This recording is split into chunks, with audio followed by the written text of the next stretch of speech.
digunakan. Oh my god, that is this.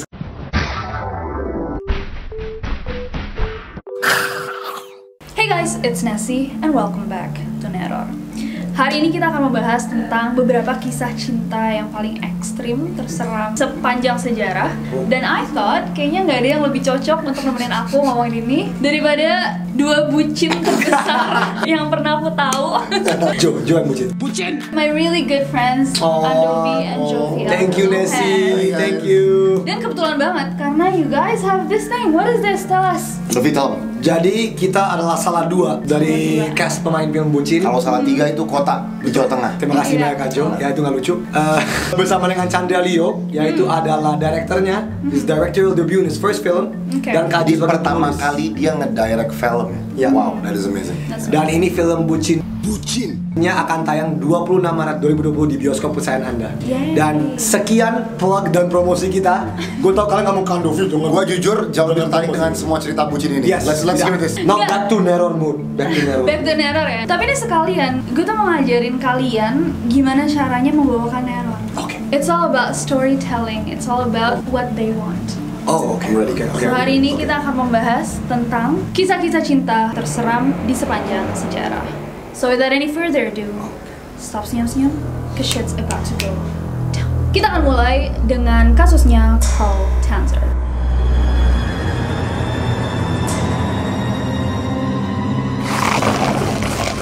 Jadi si Carl Tanzer ini adalah seorang pria kelahiran Jerman pada 8 Februari tahun 1877. Dan dia adalah seorang ahli radiologi yang bertugas di rumah sakit di Key West, Florida sejak 1972. Istrinya dia, Doris Schaefer, dan kedua anak mereka, Ayesha Tanzler dan Clarissa itu meninggalkan Carl seorang diri. Jadi dia ditinggal kabur gitu loh sama istri dan anak-anaknya.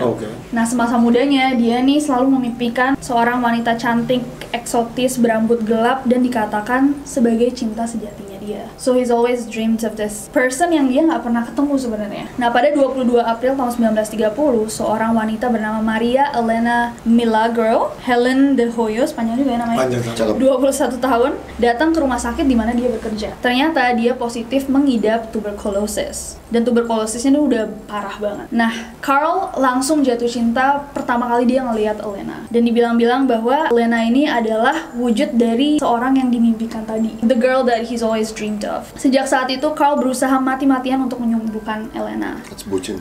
Bucin abis. Memberinya tonik, ramuan, dia bahkan mencuri peralatan rumah sakit supaya Elena bisa sembuh. Mencuri peralatan rumah sakit? Itu baru bucin. Itu kriminal? Yes, tapi pada 31 Oktober tahun 1931, pas Halloween, Elena dinyatakan meninggal dunia karena tuberkulosisnya. Carl sangat-sangat terpukul dan dia langsung membiayai dan membangun sebuah makam besar yang indah buat Elena atas izin keluarganya Elena. Hampir setiap hari dia datang untuk mengunjungi makamnya si Elena. Hingga pada suatu malam, pada bulan April tahun 1933, Carl datang ke makam Elena dan membongkarnya, lalu dia membawa pulang mayatnya Elena. Wow. Mayat Elena waktu dibawa tentunya udah nggak utuh kan, ini udah berapa bulan gitu kan setelah dia meninggal. Carl lalu mengisi rongga perut dan dada mayat Elena dengan kain untuk menjaga bentuk aslinya. Membungkus sisa-sisa kerangkanya dengan stocking, perhiasan, dan sarung tangan, lalu diletakkan ke tempat tidurnya. Carl juga menggunakan banyak sekali parfum, disinfektan, dan zat-zat pengawet untuk menutupi bau dari mayatnya Elena. Dan juga untuk mencegah pembusukan mayatnya, of course. Sejak saat itu, Carl selalu ditemani Elena. Dia makan, tidur, bahkan berdansa bersama Elena. Wait. Jadi dia dance with the corpse? Yeah. Is that a song? Oh nggak, Dancing with a Stranger, that's a song. Yeah, I'm pretty sure they don't make songs about dancing with corpses. Dia bahkan, should we say this? It's the truth. It's the truth. Dia bahkan memasukkan sebuah tabung ke dalam area privat mayatnya Elena yang mungkin digunakan. Oh my god, that is gue juga baru pas baca gue kayak oh my god. Setelah 7 tahun dia hidup bersama Elena ini, tetangga mulai curiga karena Carl kerap membeli pakaian wanita dan sudah tidak pernah mengunjungi makamnya Elena karena Elenanya ada di rumahnya kan. Seorang tetangganya lalu mengintip rumah Carl dan mendapati dirinya sedang berdansa dengan sebuah boneka besar yang diketahui sebagai mayatnya Elena. Saat penemuan mayat itu sekitar 6.800 orang berdatangan untuk melihatnya. Mayat Elena pun kemudian dimakamkan lagi, tapi kali ini tanpa batu nisan atau tanda apapun. Sedangkan Carl mendekam di penjara atas kasus pencurian mayat. Oh my god. Itu legal? I don't know, but that's just... Well, it's illegal. Yeah. He went to jail. Tapi uniknya, banyak orang yang menganggap hal ini adalah sesuatu yang sangat romantis. Dari mana nih sih? Karena Carl berarti mencintai Elena dengan begitu dalam. Setelah bebas dari penjara, Carl pindah ke Pasco County, Florida, dan dia sempat meminta muminya Elena untuk dikembalikan kepadanya, tapi tentu saja ditolak. Ia tetap cinta banget sama Elena sampai akhirnya dia membuat boneka Elena yang menemaninya hingga dia meninggal dunia pada 3 Juli tahun 1952. God. Wow, tapi ada juga yang bikin teori bahwa sebenarnya boneka Elena yang dia buat itu muminya Elena yang beneran yang dia curi dari ditukar sama dia. Oh. So itu kasusnya si Carl Tanzler. Carl Tanzler. Yo. Gila. Oh my god, That's issue. gue tuh teringat satu lagu justru. Oke, lagu apa tuh? Lagunya Dancing in the Dark. Bukan. Lagunya Avenged Sevenfold, yaitu A Little Piece of Heaven. Lu lihat musik videonya A Little Piece of Heaven by Avenged Sevenfold. Kalian silakan Google sendiri. Jangan-jangan terinspirasi ini ya? Jangan-jangan, we don't know. The guy kills a girl. Abis dibunuh, cowoknya kayak anjing gue cinta banget sama lu. Kayaknya dansa bareng, nari bareng. And then the girl rises from the dead, bunuh cowoknya, and then mereka sama-sama live happily ever after. Silakan Google that Except song. that this is real. Well, we'll go to the next one. Next.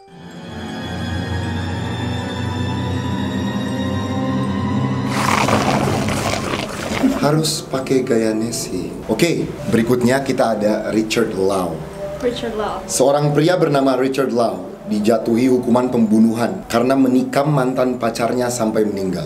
Ia melakukan hal keji itu karena dia cemburu terhadap mantan pacarnya, Carissa Pajuay. Pajuay? Si Filipino. Richard menikam Carissa sebanyak lebih dari 20 kali saat dia sedang jalan pulang di Barangay Kanumay East, Venezuela. Jam 10 malam, 23 November 2019. Oh, it's recent. Wait, what? Gila. Ya. Ini 5 bulan lalu. Iya. Saat dia menikam Carissa dengan penuh kemarahan, Carissa masih sempat nelpon ayahnya Maximo untuk minta bantuan. Ibunya Carissa, Evangeline, bilang bahwa kata-kata terakhir Carissa di telepon adalah "Ma tulungan mo ako si Richard," which is translated to "Ma tolong aku, ini Richard." Tapi mirip ya sama bahasa Indonesia. Ma Yeah. tulungan aku. Tulungan mo ako, tolong aku. Iya. Orang tua si Carissa mengatakan kepada polisi bahwa Lau telah melecehkan putri mereka sejak setelah mereka putus. Dan Richard diketahui masih ingin balikan dengan Carissa tapi selalu ditolak. Nah, Richard ini ternyata cemburu dengan teman-teman dan rekan kerja Carissa karena mereka bisa menghabiskan waktu bersama Carissa. Oh. Jadi karena mereka lebih banyak waktu sama dia daripada Richard. Wow, oke. Nah, kata Evangeline kepada polisi, kata mamanya, Richard bahkan sempat masuk ke kamar Carissa dan memotong fotonya dengan pisau cukur. Setelah Richard menikam Carissa, kita kembali ke cerita awal. Setelah Richard menikam Carissa, mantan pacarnya, Richard menikam diri sendiri.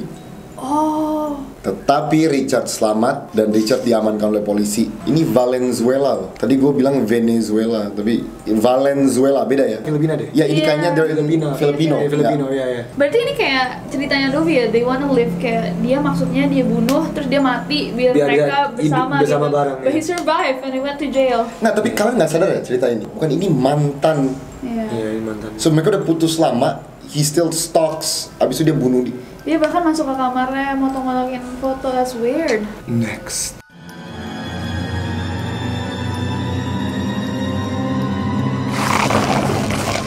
LeVan adalah seorang pria asal Vietnam yang menikahi istrinya pada 1975. Mereka tidak mengenal satu sama lain karena mereka perjodohan oleh orang tua kedua masing-masing pihak. None of the things you said just made sense. Okay. Karena mereka dijodohkan. Iya. Okay. Setelah menikah, Van dan istrinya saling mencintai dan mereka dikaruniai 7 orang anak. Oh. Banyak anak. Di tahun 2003, mereka mendapat kabar bahwa istrinya tiba-tiba meninggal. Nah, dia bergegas pulang, tapi dia sempat hanya melihat wajah istrinya beberapa menit sebelum dimakamkan. Oh, oke. Pada awalnya, Levan sangat sedih dan terpukul dan selalu menghabiskan siang dan malamnya di makam istrinya. Wow. Dia bahkan tidur di sana. Setelah 20 bulan tidur di makam istrinya, Levan memutuskan bahwa cara terbaik untuk tetap dekat dengan istrinya yang sudah meninggal adalah menggali kuburnya dan membawa istrinya kembali ke rumah.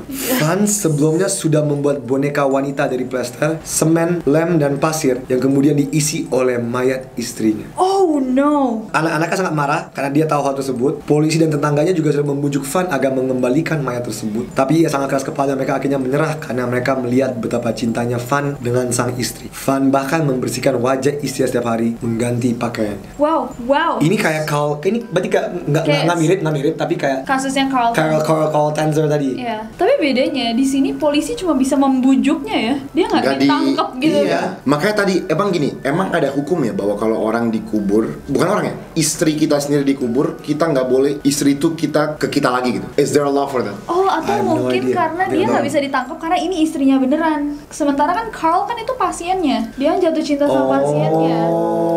Makanya dibilang pencurian mayat gitu kali ya. Iya.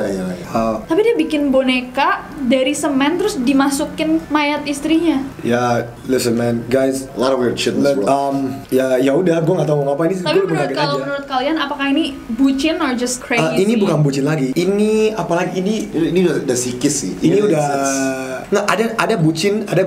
Ini sih apa ya namanya? Ini gila cinta. Ini udah lebih lagi, udah sicin. Macin, mayat cinta. Kan tadi mayat mati. I'm just bukan micin ya, macin. Tapi atau nggak menarik apa? Van bahkan membersihkan wajah istrinya setiap hari, mengganti pakaiannya. Lu bayangin, oke, kalau tiba-tiba gue jadi produk cuci muka, iklan terbaik bagi mereka. Hebat sekali. Mayat pun bisa dibersihkan pakai produk gue. Lu bayangin tiba-tiba, Dove, it can clean your wife's dead face. Wow. Kayak gue cuma mikir kayak, lu bayangin iklan ya. Oke, ya sekian. Kembali ke nasi. Next.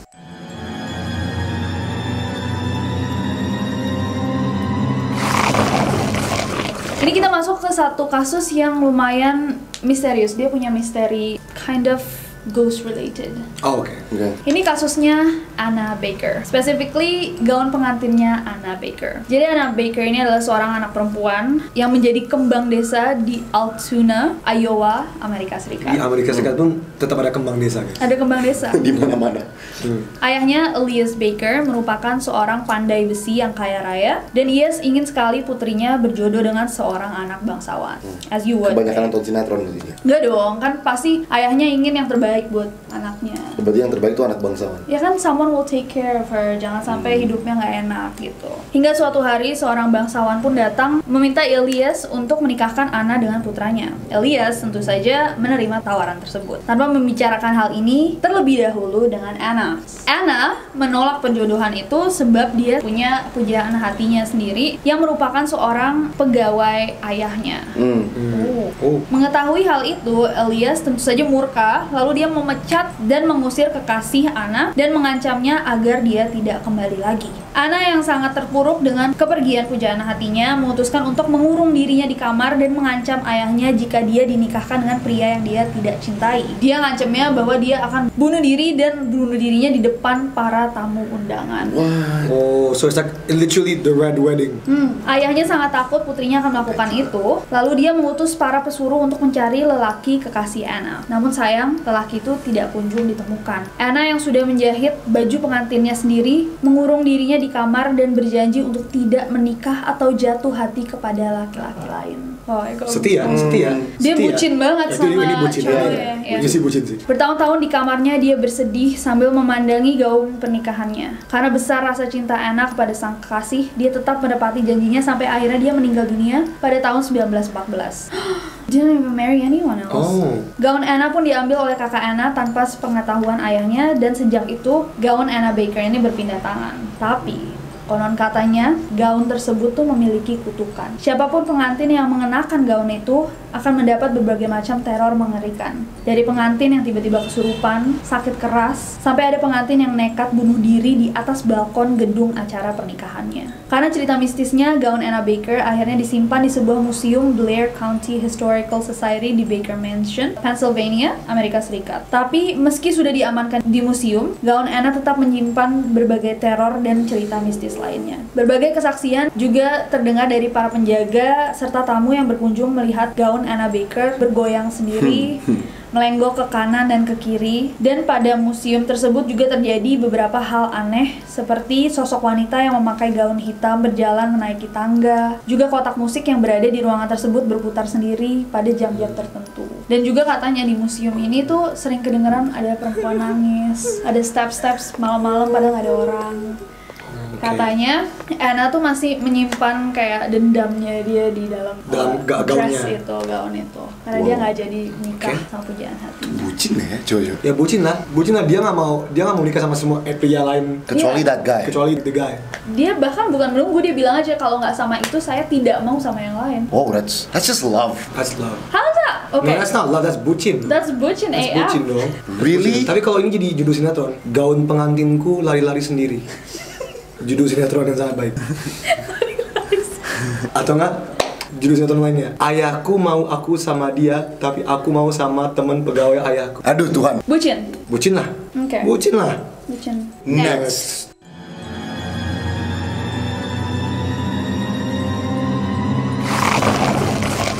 Sarah Winchester. Okay. Sarah Lockwood Winchester adalah seorang janda dari miliarder William Wirt Winchester. Ia diketahui sebagai pemilik rumah mewah bergaya Victoria di tengah komplek pemukiman San Jose, California, US. Tapi, rumah itu bukan hanya mewah, banyak juga barang aneh dan menyimpan banyak misteri. Pasalnya, rumah itu tidak berhenti dibangun oleh Sarah semenjak kematian anak dan suaminya pada tahun 1866 dan 1881. Konstruksi di rumah seluas 24.000 kaki persegi yang terletak di 525 South Winchester Boulevard, San Jose, California ini dimulai pada tahun 1886. Dari rumor yang beredar, Sarah diketahui mencari seorang spiritualis yang dapat berkomunikasi dengan orang mati untuk berkomunikasi dengan suaminya yang tercinta. Dan melalui mediasi, jadi udah terjadi nih, udah berkomunikasi, William memberitahu Sarah bahwa kematian anak mereka adalah akibat dari uang darah, blood money, yang dihasilkan oleh bisnis senapan keluarga Winchester. Wow, itu terjadi abis dia meninggal ya, komunikasi itu ya. Dia memberi peringatan kepada Sarah bahwa hantu pendendam akan mencarinya. William lalu bilang ke Sarah, "Sarah, you must build a home for yourself and for the spirits who have fallen from this terrible weapon." Sejak saat itu, Sarah tidak pernah berhenti membangun rumahnya. So, dia berhenti dong. Tapi yang menarik juga, ini tuh rumahnya jadinya salah satu rumah like the creepiest house you could see. Jadi ada tangga-tangga that doesn't lead anywhere. Kayak rumahnya tuh aneh. Jadi kayak nanti ada pintu tapi nggak ada ruangannya. Karena emang dia cuma mau ngebangun aja. Iya. Ngerti nggak? Dia kayak, aduh, gue harus tetap bangun. Apa deh, taruh pintu di sini, boom. Ada kayak kamar mandinya tuh ada berapa belas, tapi yang ada beneran buat cuci tangan itu cuma satu. Kayak pokoknya she keeps building. Akhirnya stop itu pas dia meninggal. Jadi si kasusnya Winchester ini, suaminya Sarah itu punya bisnis weaponries. Yes. Kan? Tapi weapon ini dipakai buat perang saudara. Kayak a lot of people use the Winchester weapons kan. Ya. Nah, dipercaya bahwa orang-orang yang mati gara-gara produk mereka ini terus balik ke dia. Nah, akhirnya dia ketemu sama orang pinter ya, kalau bahasa Indonesianya orang pinter gitu. Yeah. Dan orang pinter itu bilang, "Ya, kamu kalau mau tetap bisa ngomong sama suami kamu dan juga menjauhkan diri kamu dari setan-setan yang marah, rumah ini harus tetap dibangun." Oh, ngerti. Makanya ada cenayang yang mediasi bilang, if you continue building, you will live. Iya. Stop building and you will die. Iya. Wow. Nah, teorinya kenapa dia harus tetap membangun rumah ini adalah kalau dia tetap bangun rumah ini, itu akan memberi ruang pada arwah-arwah yang meninggal akibat senjata keluarga mereka. Teori kedua, dia harus terus membangun rumah ini supaya dapat terus berkomunikasi dengan the love of her life. Suaminya. Anehnya teori ketiga. Teori ketiga apa? Cenayangnya itu kontraktor rumah. Jadi dia selalu mau Sengaja dapat job. Dia kan gini kan, Proyek. kayak mereka kayak teori ketiga. bucin gitu ya. Iya. Yang Kak Jus cerita ini adalah orang yang sadar bahwa dia dulu hidup karena hal-hal yang tidak benar.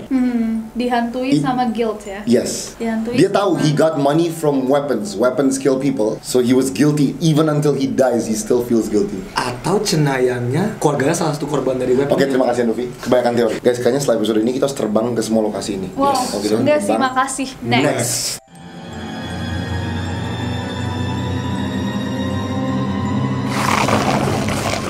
Oke guys, dan ini yang terakhir. La Pascualita. Ini salah satu kasus yang sangat-sangat menyeramkan dan bikin kayak merinding Bayu sih. Oke, apakah gue merinding? Tes nih. La Pascualita atau Little Pascuala adalah sebuah manekin yang sangat melegenda, khususnya di kota Chihuahua, Meksiko. Manekin ini terkenal bukan karena harganya yang mahal atau terbuat dari emas atau semacamnya, tapi manekin ini dipercaya dibuat dari mayat seorang pengantin wanita cantik. Kisah ini dimulai pada 25 Maret 1930 saat manekin La Pascualita dipajang di suatu toko gaun pengantin. Orang-orang yang berlalu lalang dan melihat manekin tersebut menemukan hal yang ganjil darinya. Manekin itu terlihat menyeramkan karena kulit tangannya memerah, rambutnya terlihat asli, serta bola mata yang berbinar tampak seperti manusia. Penjaga toko yang pernah mengganti gaun pengantin La Pascualita ini juga bilang bahwa kulit manekin tersebut terasa sangat halus dan berpori-pori, juga memiliki urat-urat yang terlihat layaknya manusia. Kecurigaan pada tetangganya adalah bahwa manekin itu tak lain dan tak bukan adalah putri dari pemilik toko gaun pengantin tersebut yang bernama Pascuala Esparza. Pascuala memang telah meninggal dunia sesaat setelah pesta pernikahannya berlangsung. Kala itu seekor laba-laba beracun, Black Widow, menggigitnya dan ia pun tewas mengenaskan. Ayah Pascuala memang dikenal sebagai seorang yang tertutup, sehingga saat kematian putrinya ia bilang pada tetangga bahwa jenazah putrinya akan dimakamkan sendiri di rumah nenek Pascuala. Hal itu membuat orang-orang curiga bahwa manekin yang dipajang adalah mayat Pascuala yang sengaja diawetkan. Asumsi ini ada karena Pascualita, anak kesayangan ibu dan ayahnya yang baru saja menikah dengan seorang lelaki yang sangat mencintai dia, meninggal secara tiba-tiba di hari pernikahannya. Karena Black Widow itu. Karena Black Widow, the Spider. Mungkin saja suaminya ingin Pascuala tetap ada di sekitarnya dan menjadi pengantin wanita tercantik untuk dirinya, sehingga ia mengawetkan mayat Pascuala. Banyak tetangga yang ingin melaporkan hal ini ke polisi, tapi mereka tak punya cukup bukti. Cerita-cerita mistis pun tersebar soal manekin La Pascualita, dari mulai pengunjung toko yang mendengar suara tangisan perempuan, tetangga yang melihat manekin itu duduk di sudut ruangan, dan para penjaga toko yang merasa selalu diawasi oleh La Pascualita. Oh, sih. Yang ini fotonya. Ini fotonya, lihat. Oh my god. Ini kan tahun 1950-an kan, but look at the detail of Iya, ya nggak mungkin ada orang bisa bikin manekin sebagus itu. Iya, dan yang lucu ini manekinnya dipanggilnya La Pascualita dan anaknya emang Pascuala. Tunggu, ini dipajang, gue pernah manekin ini dipajang nggak? Dipajang di tokonya. Berarti, tapi gaun ini nggak dijual, cuma dipajang doang nggak? Tapi dijual dong, kan dia diganti-gantiin bajunya. Jadi manekinnya ada, tapi gaun pengantin yang dipakai di manekin tersebut dijual. Iya. Gue penasaran harga bajunya berapa? Apa hubungannya dong? Lah, karena kenapa orang-orang tetap mau beli? Kalian ngerti nggak? Lu ada manekin kayak gitu, bajunya kayak harganya berapa, apa sebagus apa gaunnya? Setelah dengar semua cerita ini, Aji tuh merasa kebucinan di film bucin tuh kayaknya nggak sebucinnya deh. Or maybe not. Or maybe it is. Anavi, think about it. Ngerti. Think about our movie. Ngerti. Listen to all these stories. Compare the buciness. Buciness. Compare it. Fair It's point. too spoiler if I say anything more, right? Yeah, spoiler. Cuma this guys, ini gila. But there's something maybe crazier as well. Tapi aku mau denger juga dari kalian, apakah kalian punya cerita bucin yang bahkan lebih ekstrim pernah denger, atau ada teman kalian yang bucin banget? Boleh gue baca nggak? Boleh. Boleh gue baca sekarang? Boleh, Quickly. silakan. Ini cerita, ini yang baru-baru ini, bahwa pria ini bunuh diri di hari wisuda karena disuruh pacar. Karena disuruh pacar, very bucin. Pria bernama Alexander Urtula memutuskan bunuh diri karena didesak oleh pacarnya Inyong Yo. Selama menjalani hubungan, Inyong selalu mengatur tentang kegiatan Alexander. Pria yang berasal dari Amerika Serikat ini akhirnya mengakhiri hidupnya dengan melompat garasi parkir di hari wisudanya. Di hari wisudanya? Iya. Dari hasil penyidikan dilakukan, Rachel menemukan bukti penyidik bahwa Inyong, ceweknya, selalu menyuruh Alexander untuk bunuh diri melalui pesan. Wow. Terus? Dari hasil penyelidikan juga terungkap bahwa Inyong membuat Alexander depresi dan berencana bunuh diri secara sadar. Pihak berwenang berharap Inyong yang kini berada di Korea Selatan segera kembali untuk menyelesaikan kasus yang membuat Alexander bunuh diri di Amerika Serikat. Oh, dia kabur berarti? Dia kabur. Kan cowoknya di Amerika, ceweknya di Korea. Wow. Terus ada yang komen, bucin tingkat Mythic Glory. Mythic Glory apa? Nggak tahu, gue juga nggak ngerti. Wow. Dan itu dari follow @creepy_info. Tapi ya kalau misalkan kalian pernah denger nih kayak cerita-cerita yang barusan Dovi bacain, bisa juga di komen di bawah. Dan of course kalian juga harus nonton banget nih filmnya mereka. I'm so proud of you guys. Yes, thank you. Yes, terima kasih, thank you so Film much. bucin naik kapan tuh? 26 Maret 2020 di bioskop seluruh Indonesia. Yes. Dan sebelum ending, gue mau kasih hadiah buat lo. Oke. Kajo, boleh kita? Ini kita kasih kaos bucin bucin untuk lu. Oke. Semoga kaos ini tidak ditaruh di manekin yang setengah hidup. Maksudnya di sini ada bucin terseram ya, biar lebih neror. Oh. But anyways guys, so itu tadi kasus-kasus bucin tergila sepanjang sejarah. I hope you guys enjoy it. Kalau misalnya kalian suka videonya, klik like-nya. Follow kita nih di Instagram dan Twitter, gampang banget. Dan jangan lupa nonton video interview kita dengan Nessie. Yes, collab. Yes. Dan sekalian subscribe ke channel ini. Channel mereka masih dipakai nggak sih? Mungkin. Atau mau digibahkan? Channel masih ada nggak sih? Kita mau digibahkan ke lapas kualita. Oke. Daripada dia duduk doang ya. Daripada dia duduk Oh, doang, dia mendingan punya channel. YouTuber, oke. Iya. Karena aku nggak sabar buat ketemu kalian lagi. Bye bye.